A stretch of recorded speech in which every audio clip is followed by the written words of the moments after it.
Bonsoir à tous les passionnés de foot. Accrochez-vous, parce que l'histoire s'écrit sous nos yeux. Le Maroc est champion du monde U20. Oui, vous avez bien entendu. Dans la nuit de dimanche à lundi, les Lions de l'Atlas ont rugi face à l'Argentine pour s'offrir un sacre historique au Chili. Une victoire 2-0, nette, propre et surtout éclatante. Ce soir, on revient sur ce triomphe monumental, un parcours de rêve et une fête qui a enflammé tout le Maroc. Allez, c'est parti pour le débrief.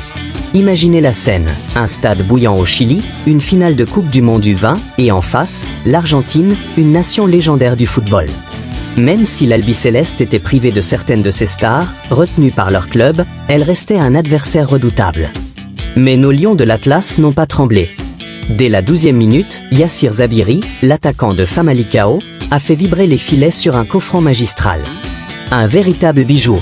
Et ce n'était que le début.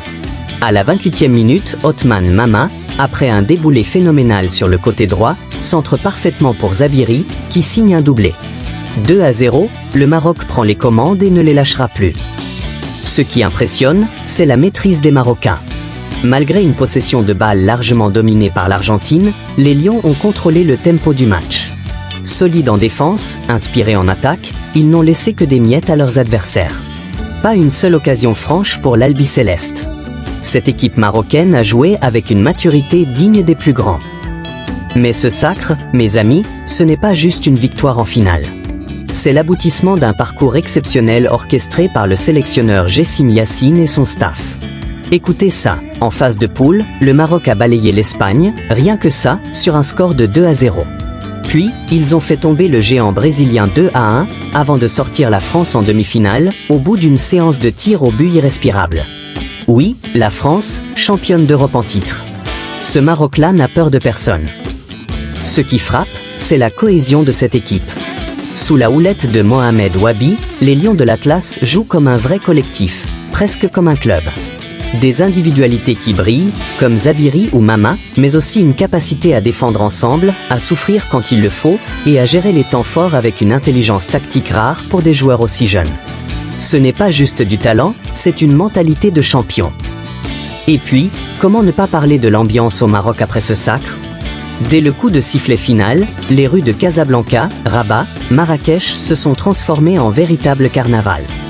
Des milliers de supporters, drapeaux en main, ont célébré jusqu'au bout de la nuit. Ce titre, c'est plus qu'une victoire, c'est la récompense d'années de travail acharné de la Fédération marocaine de football. Et on ne va pas se mentir, ce triomphe donne un avant-goût de ce que pourrait être le Mondial 2030, co-organisé par le Maroc, le Portugal et l'Espagne. Les Lions de l'Atlas U20 viennent de montrer la voie. Alors, qu'est-ce qu'on retient de ce sacre ?